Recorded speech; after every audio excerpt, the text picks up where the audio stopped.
Hello, everyone.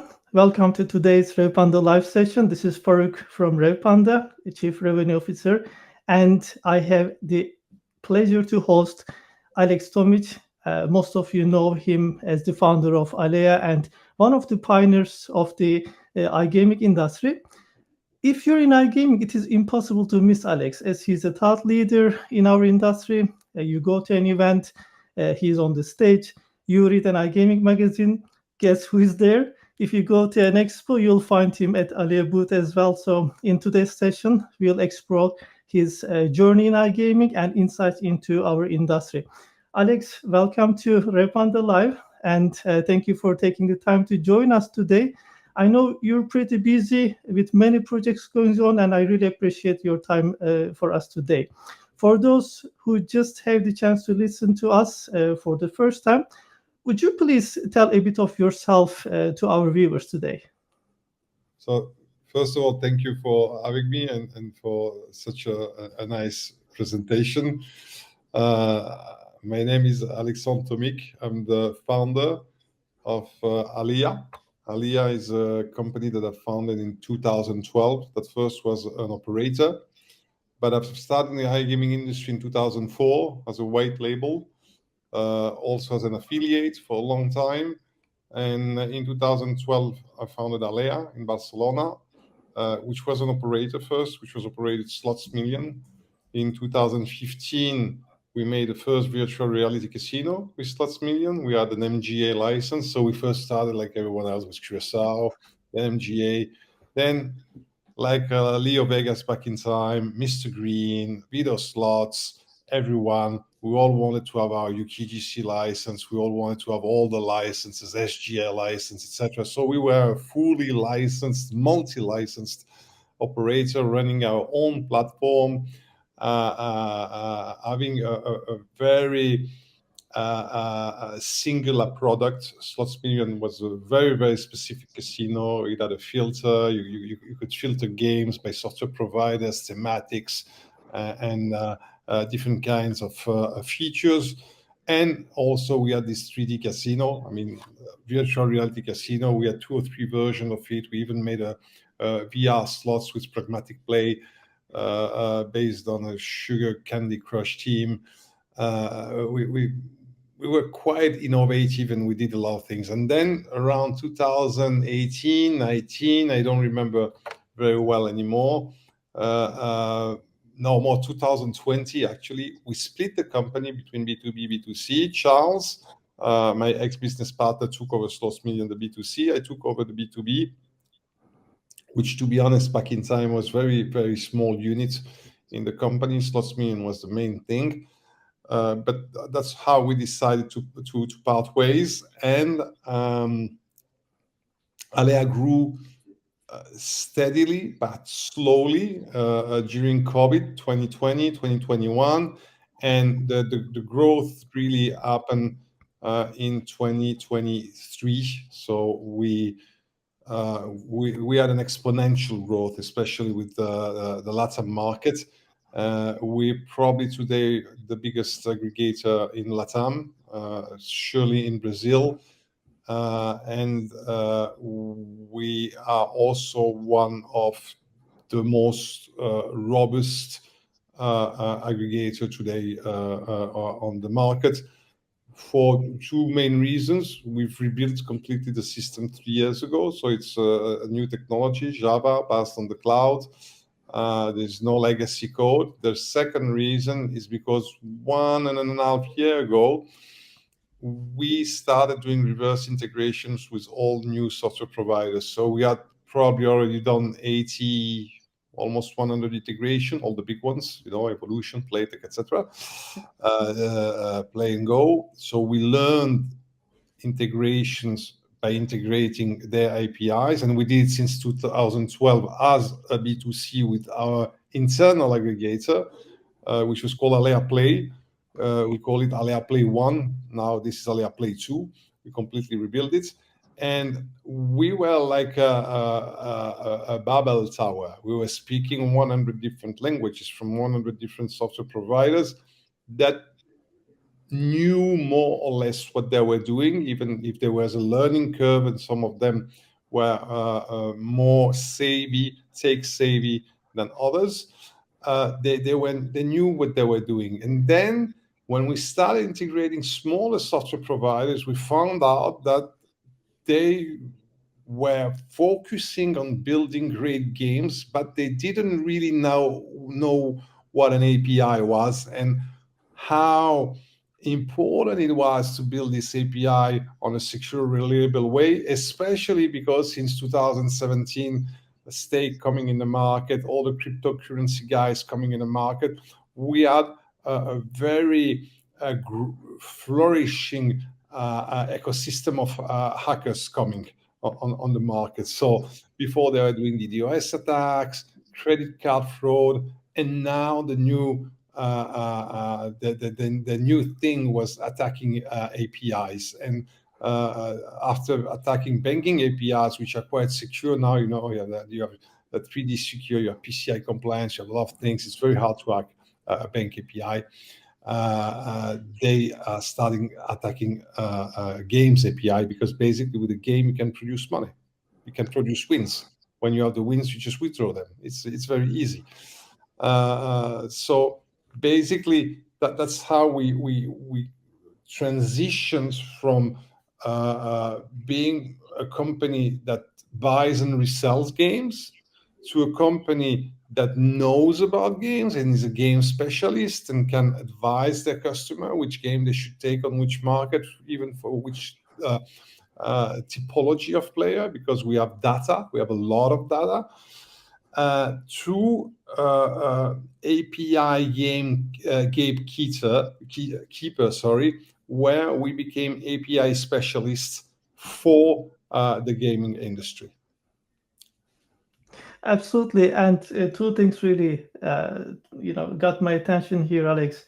First one is the VR, such an innovation, honestly. So it is worth to cover later on today. So maybe you can tell us more about that. And also, coming from the kitchen of this whole industry, like operators, and exceptionally, like you hardly see one license, and you mentioned about getting all those licenses. So this is just incredible. So I really appreciate it. I'm so excited to hear more about them. So for those who are just joining to the session, today you're going to also have some eye-opening advices for entrepreneurs looking to make their way into iGaming. And you already heard some from Alex, so that is just a sneak peek. Lots of tips, a lot of inspiration waiting for you today. So get ready to make some notes. To kick things off, Alex, I think our audience would love to hear about the early days. You a little bit entered over there, but I want to hear the full story. Can you take us back to the beginning of your iGaming journey? What inspired you to enter the industry, and what were some of the defining milestones that have brought you to where you are today? So I think if you ask most of the people, I've heard this question many times, as to friends of mine, we all came here by chance. It's like this TV show from 2000, Lost. They come on an island, some by boat, some they crash with a plane. We all came by chance. Nobody wanted to work in the iGaming industry. It's not like when you were a kid, you say, I'm going to do online casino. They didn't even exist. It was really, really by chance. So I was a search engine optimizer, actually. And a friend of mine asked me to rank the website of the people he was working for. And so I started like that, and they told me, okay, if you know how to do that, we're going to give you a casino. I said, what do you mean by give me a casino? Yeah, we give you, it's your casino, and we share the profit together, like 50-50. And that's how I discovered that. I was like, wow, that's so crazy. And back in time, if you remember, all the casinos were downloadable.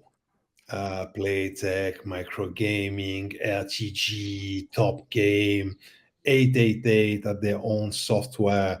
Cryptologic was was into casino at their own software, and we didn't know all the non-downloadable casino that appeared after, with the first software being Boss Casino and NetEnt.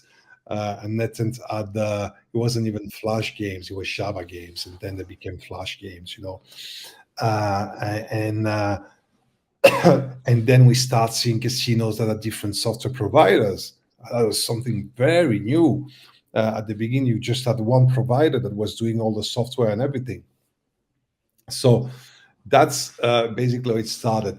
And you remind me something when you said about VR. VR, we start VR in 2015. We are end of 2024.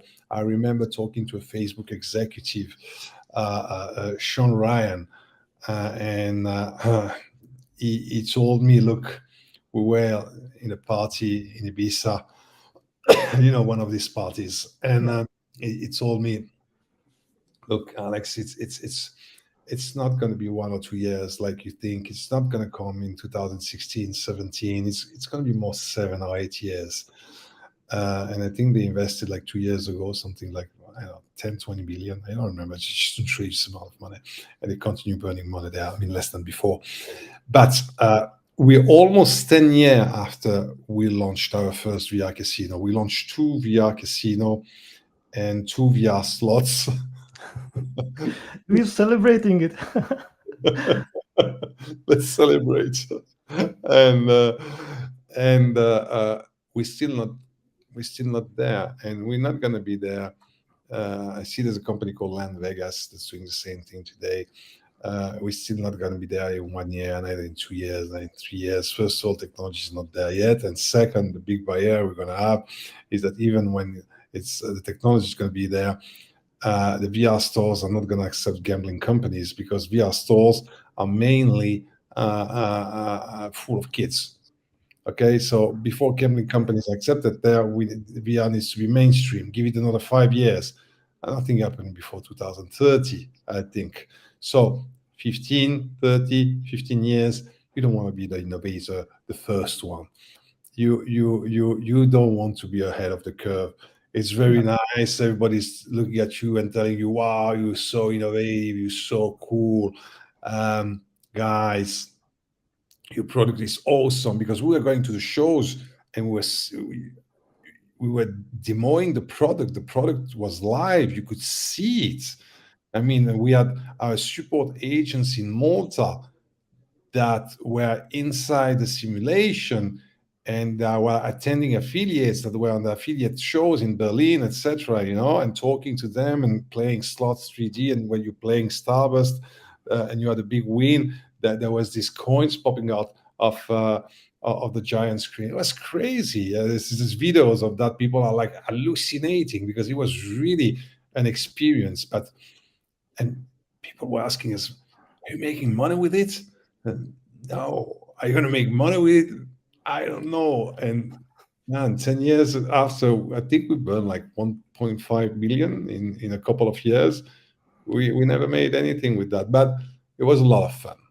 It was a lot of fun. Alex, you just triggered a question on my mind right now. So you said that being first is not always the best. I understand that it could be expensive because you need to take all the challenges at first, and Yeah, you're actually creating some kind of an umbrella for the next competitors, let's call it. Regulations might be, and also the know-how, tech, everything else. You gotta be like the first one who is going to take the biggest hit, and then later, if you're lucky, if it is adopted, that's amazing. But if not, or there's some other player, things may go to south a bit. completely. And especially if it's on a new platform, Ah, yeah, because you're depending on the growth and the adoption of that platform.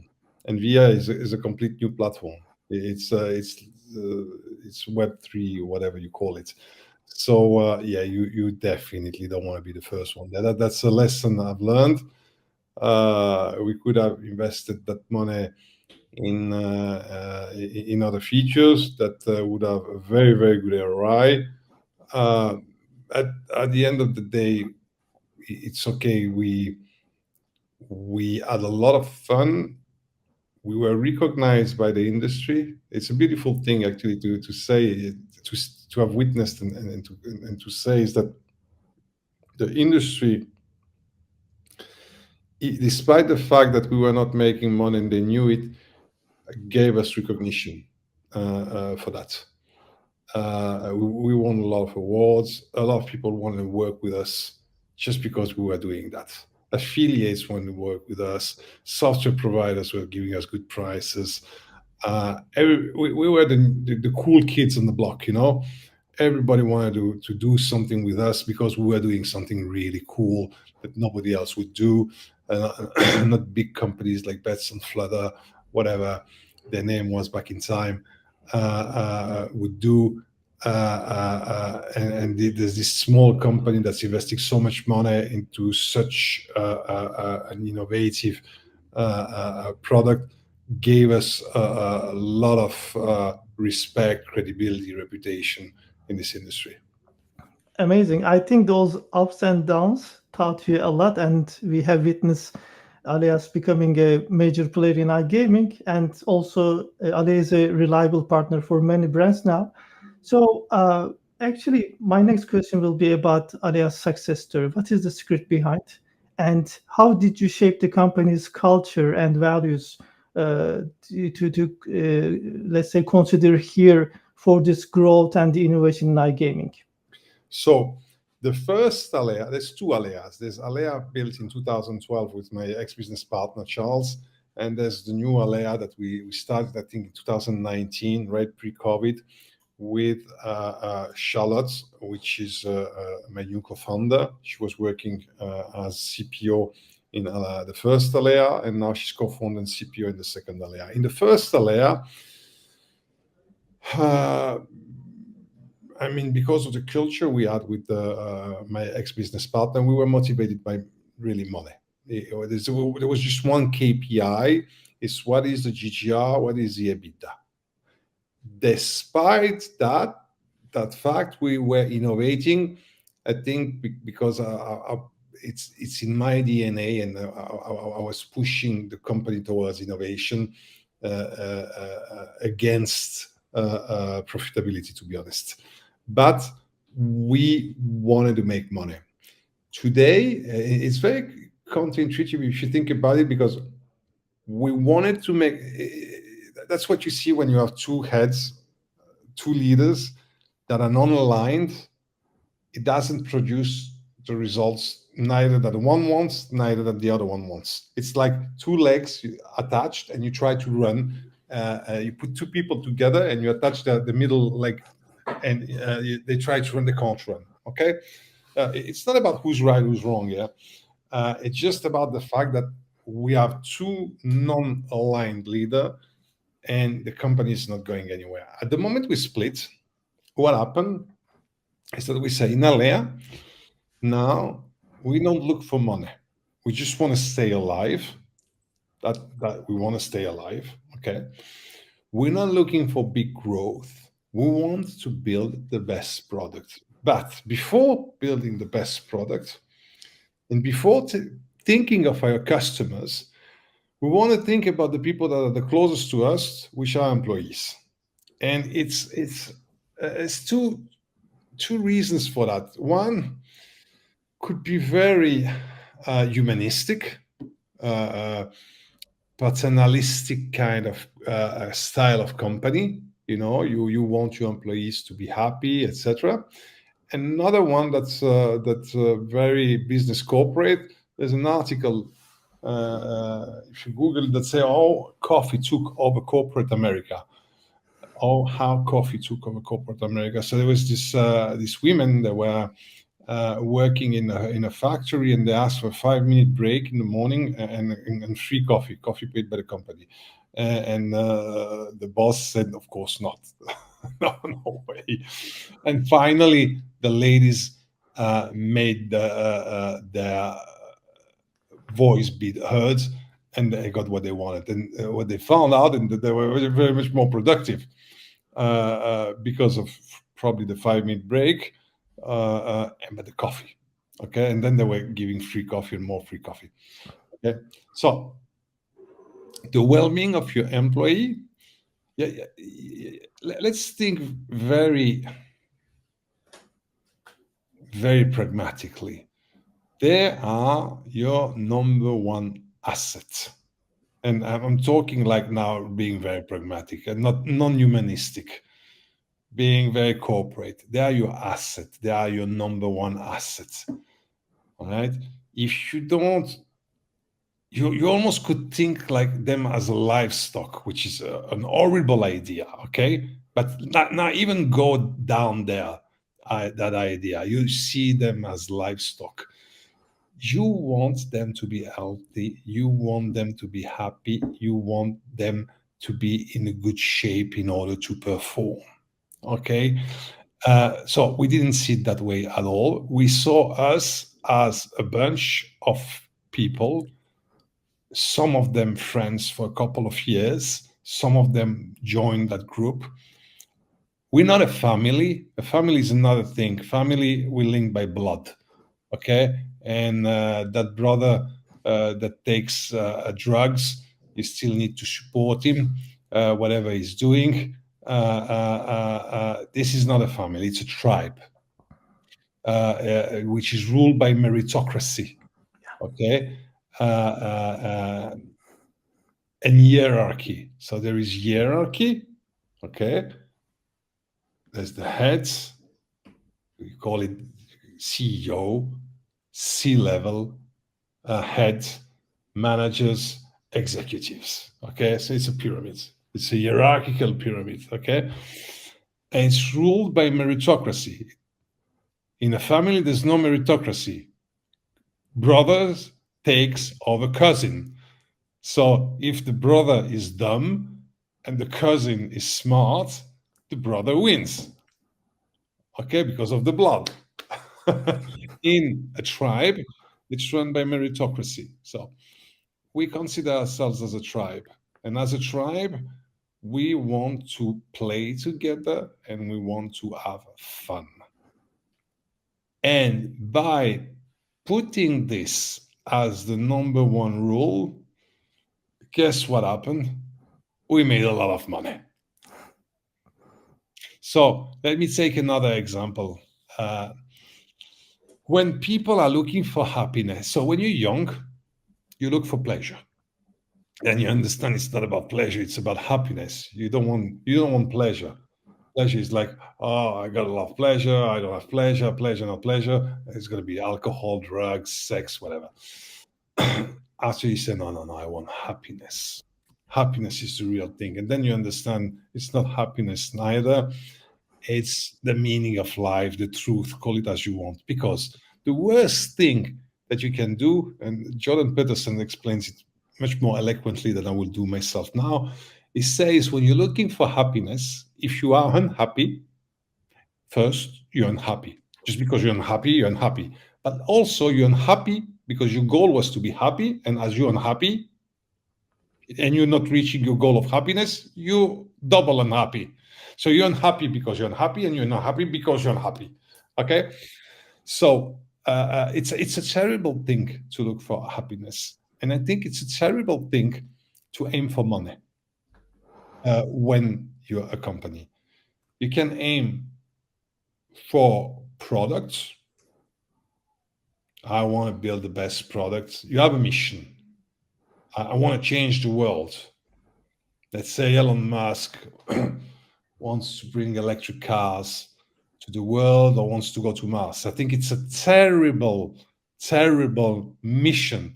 I think you should first clean this earth before trying to leave the earth and go to Mars. I think this guy is delusional, despite what everyone can say about him. But like a villain in a James Bond movie, he has a goal.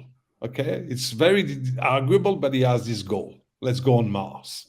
Let's build electric cars that pollutes as much as a gas driven engine. Okay, so let's say you have this mission, this vision, whatever.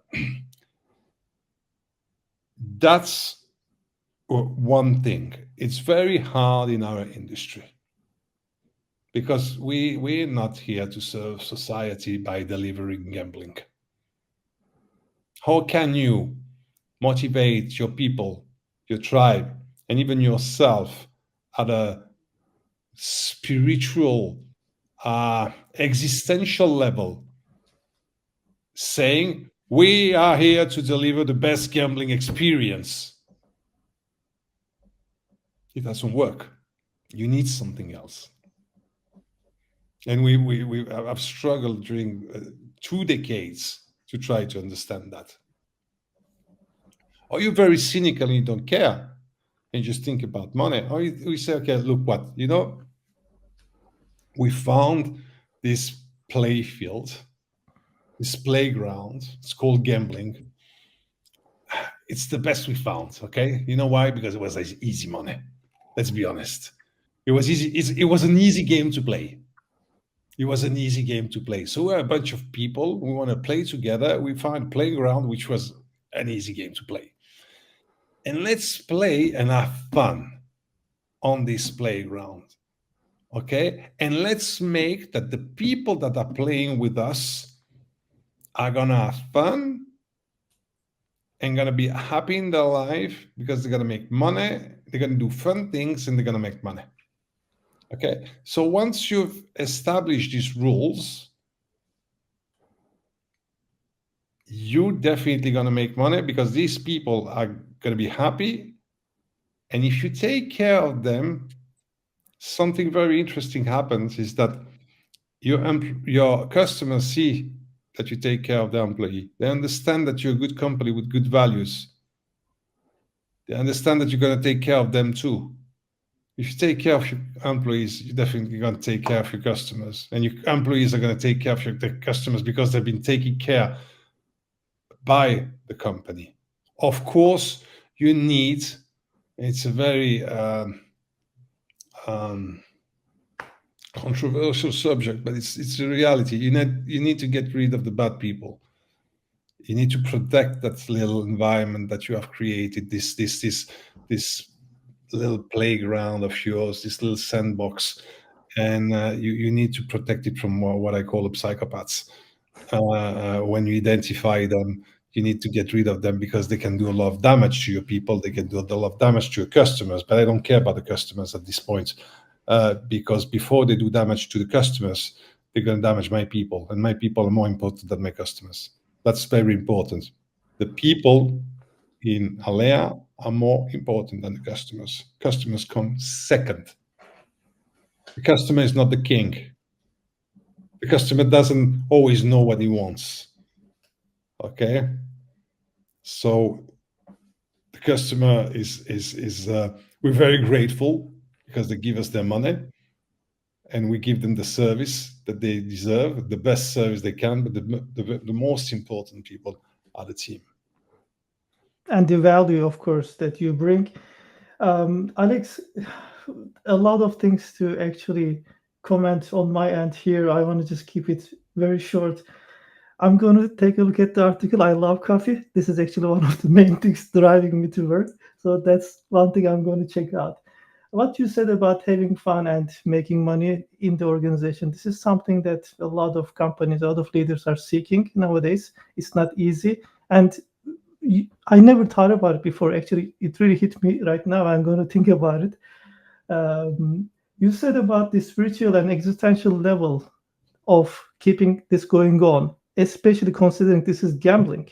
Yeah. It's not like helping with the deforestation in Amazon, or you're finding a cure to a disease or something. So it is really hard to push over there. Yeah. And you mentioned about this sweet spot to find to keep things going on. Both employees are happy. Even you say customers might be the second, but they also need to be happy. But the value is coming from the product plus the employees. And also, you mentioned about happiness over there. Like, I personally think that happiness is something that I feel myself during the process. At the beginning, I'm not really so happy because starting is really the biggest, let's say, part of the whole project. And then when you finish it, yes, you celebrate, it's good, but those little achievements make you feel fantastic. So I love that, and it is very important for a leader to drive the entire team for that. So that is what I see that you guys are doing over there. And your recruitment advice, 100%, I second it.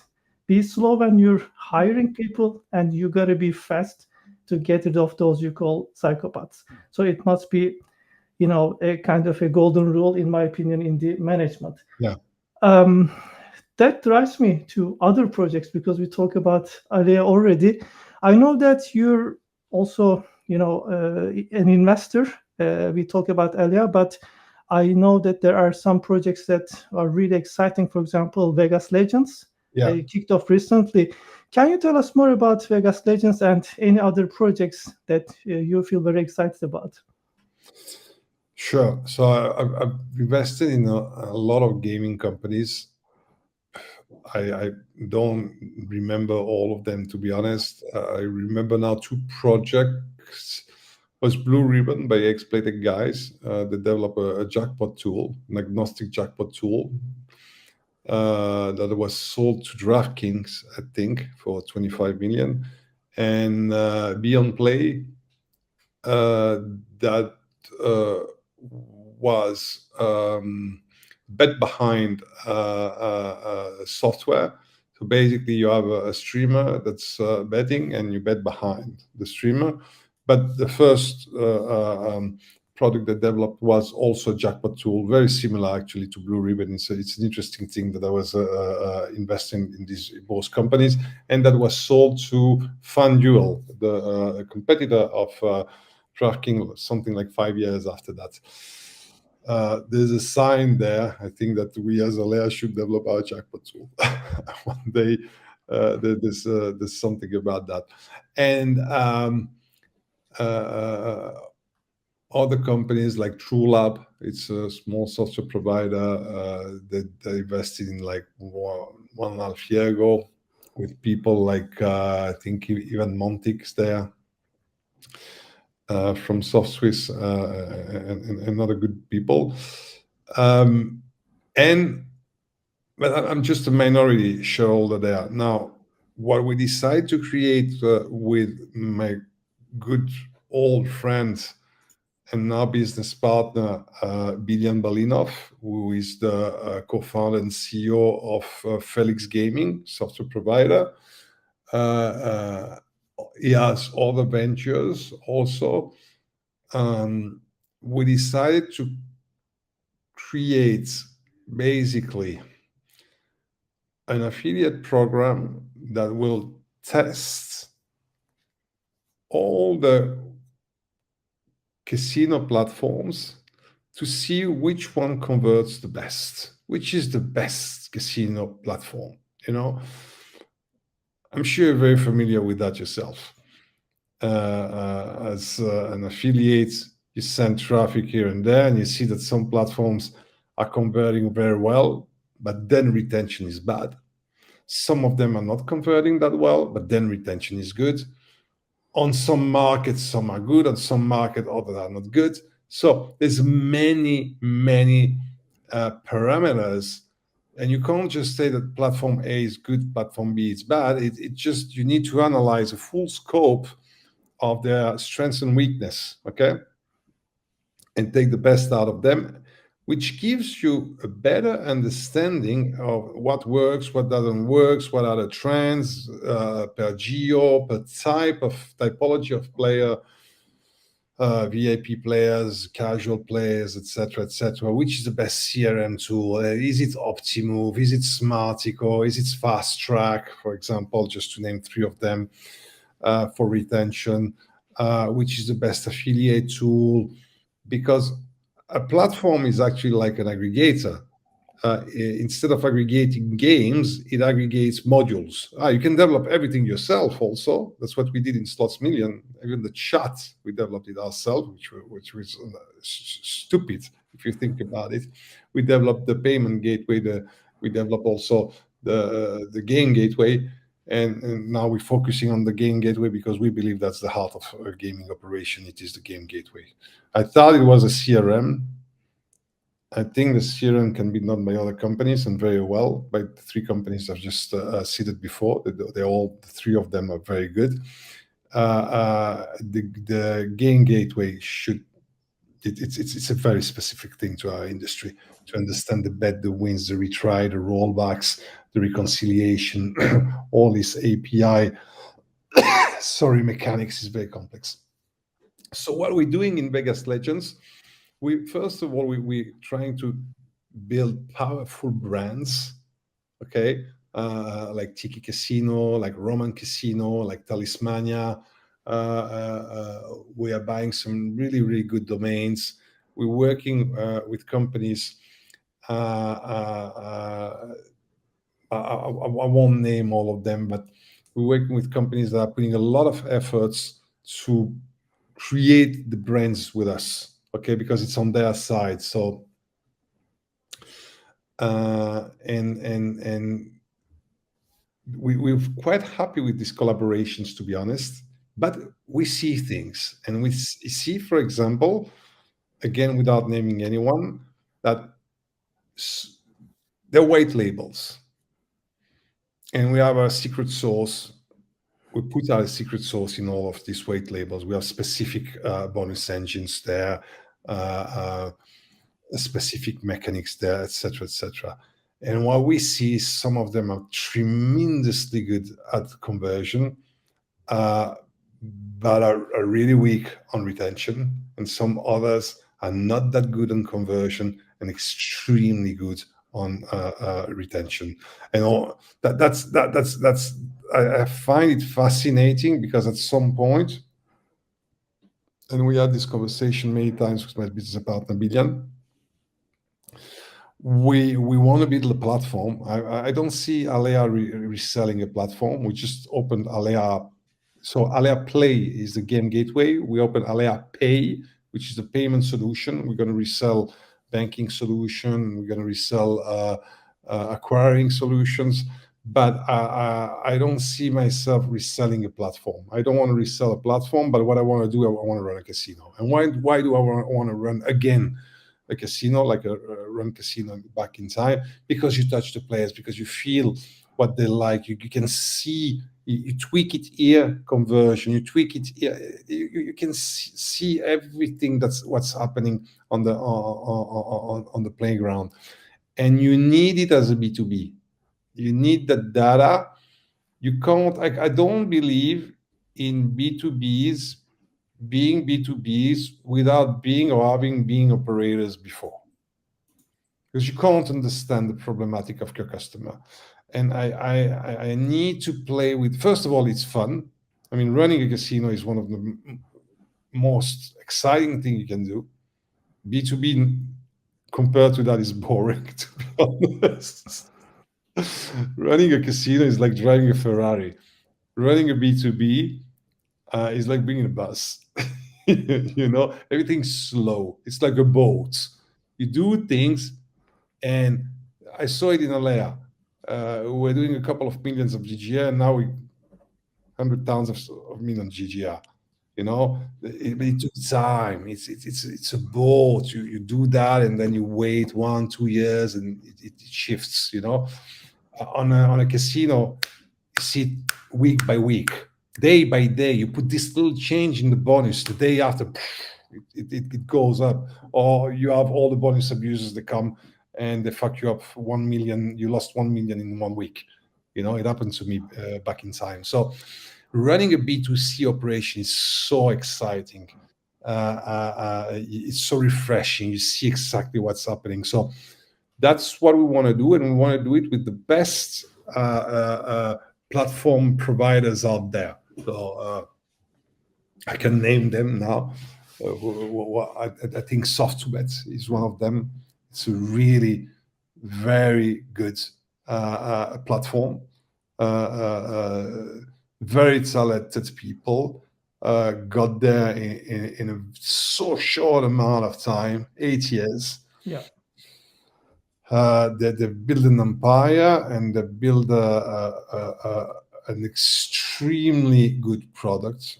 I'm seeing now newcomers that are not really newcomers, but in the B2B field. The Chili Partners guy that built this Extendai platform, very interesting too. Okay, and now I'll name all of them. There's many of them that are good behind. Of course, Soft Swiss and etc. We don't have any operation with Soft Swiss yet, but we may try them. I want to try them all. I want to see what works, what doesn't work, and at some point, I want to build our own platform. And again, I don't think I want to resell it. I just want to see what works here and there, and build our own casinos, because at the end of the day, that's what exciting. It's building casinos, running operations, uh, creating new products. It's not just it's having a product that nobody else has, like syndicate bet behind, like slots tournaments, like different mechanics that nobody has, and have your casino that's completely differentiated from the other ones. It has this specific USP that makes it so special. You know, I have a lot of respect for people that are doing this kind of things. I mean, steak. What can I say? It is very common that brands they miss all those things, and sometimes they say they really focus on acquisition, but they forget about retention, as you mentioned. But most of the casinos that I had the chance to work with, they are actually running it through retention, and they say if we didn't do that well, retention, we wouldn't exist. So it definitely backs up what you said on that. Not completely. I mean, we have the operations where basically we send 2,000 FTDs per month, and we're making the same amount of GGR month after month.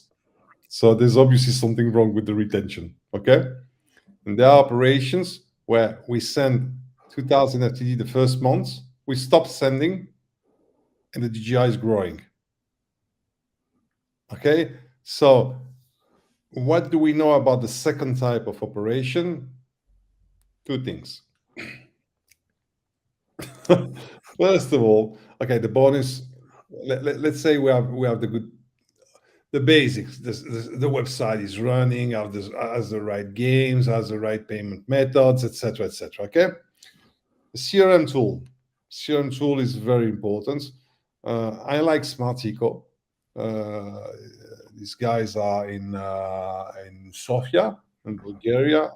I wanted to invest in them a couple of years ago, but the co-founders are hard to deal with. I mean, I love them. I love everything they do. I'm talking about them now in very good words, but the very hard to negotiate with the co-founders about being an investor, which doesn't make their product less interesting. Completely not. It's like the artist. Van Gogh was crazy as fuck, and he made beautiful paintings.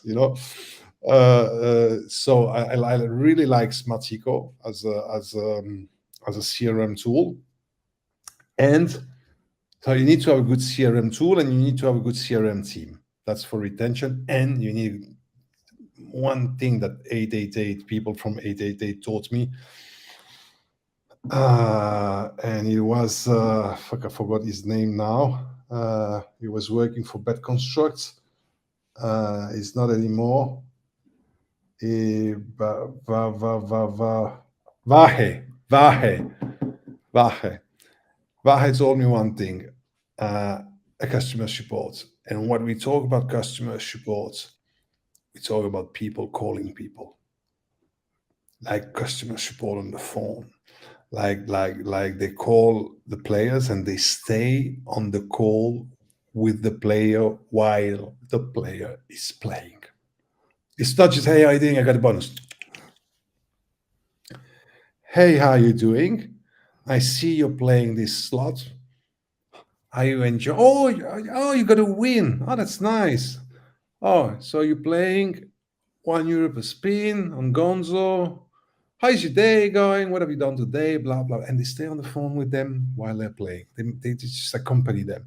That's a real good customer support. Not just, hey, put some more money, put some more money. They become their friends, you know.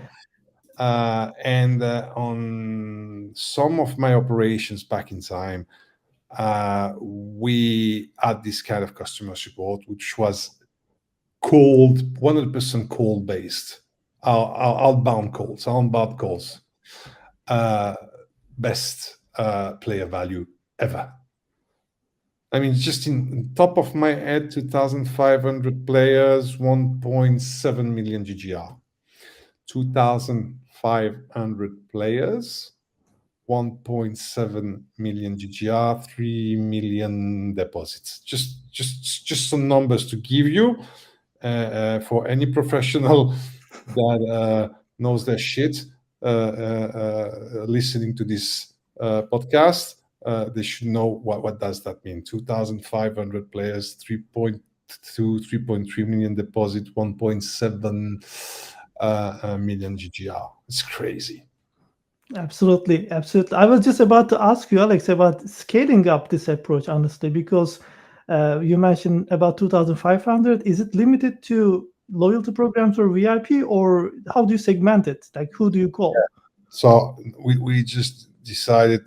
I'm not going to go into details, but we Sure, decided we just, you know how our business is. We that's decided amazing. we decided to close the acquisition on this specific brand on this specific market.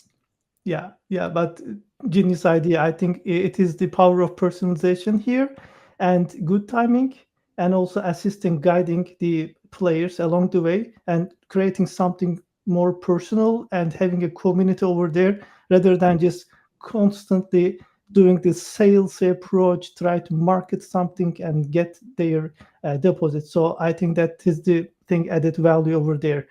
Alex, I want to continue a bit of yourself because for me it is super interesting that you like it's been what already like 40 minutes or so. I've learned a lot of things and I see you're constantly staying ahead of the curve and you're kind of championing the iGaming industry right now. Where do you find the inspiration? To be honest, I'm more chilled out now than I was before. I have a very good team, really. I think that's the most important today. Is the team is doing most of the work. That would be my answer. And I consider myself as a product guy. So I'm passionate about products more than business. It's product. It's and even in gambling, what can we bring to the players uh, that are gonna make them feel more inspired. Like imagine, okay, compare our industry to the video game industry. I'm a gamer. I play a lot of video games, a lot of them. I need to play the remake of Silent Hill 2. It's one of my favorite video games ever. Silent Hill 2. The remake came out a couple of weeks ago on PlayStation 5. I'm definitely going to play this game. What kind of experience we can offer that is at a level of a Silent Hill 2, let's say, or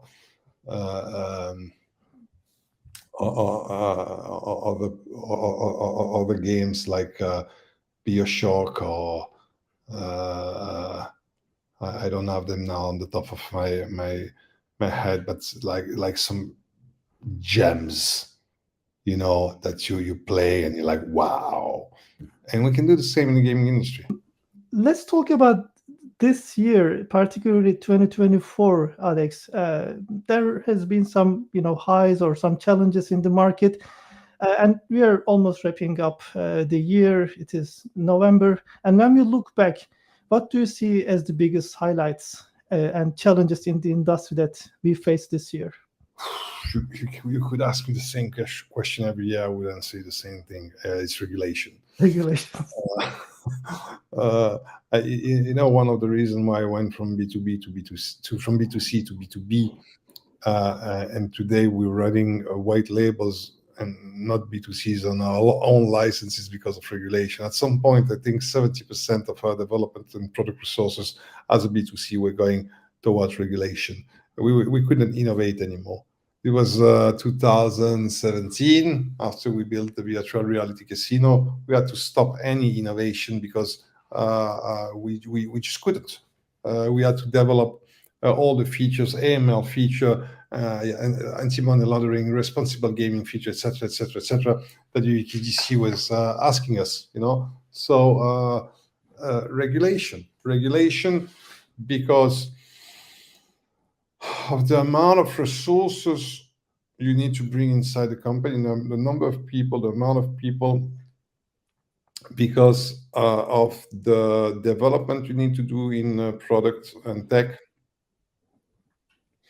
because of the licenses you need to get that you may not be ever able to get because you need to compete against other people. Basically, it's a killer. It's a killer. It's an inspiration killer because it's always gonna reward the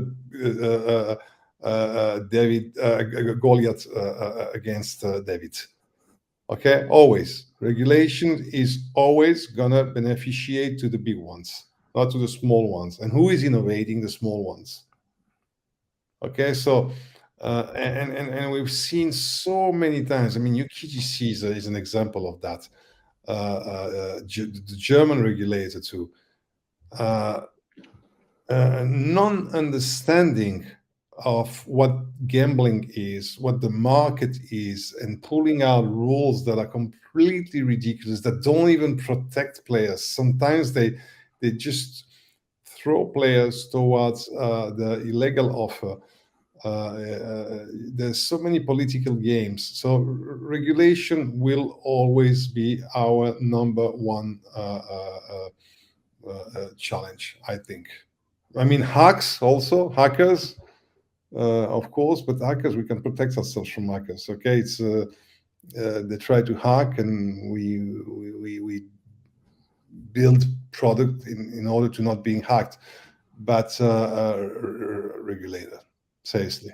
Alex, thank you for sharing your insights and experience with us today. I appreciate your time. I know how busy you are, and it was really hard to find a slot in your schedule that is precious for us. Thank you.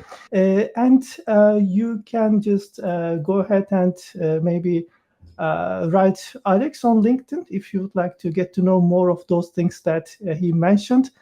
And a big thanks to everyone who are watching us today. If you'd like to get more information about what we discussed, as I said, LinkedIn is the best place. So let's get in touch. If you are operating in our gaming industry and you want to attract targeted audiences to your website, convert and retain them as loyal players, get in touch with us at Revpanda. Alex, thank you once again for your time. I very much appreciate for all the insights. Thank you very much. Thank you. And I'll see everyone at the next session of Revpanda Live. Have a great day. See you next week, guys. Bye-bye. Cheers.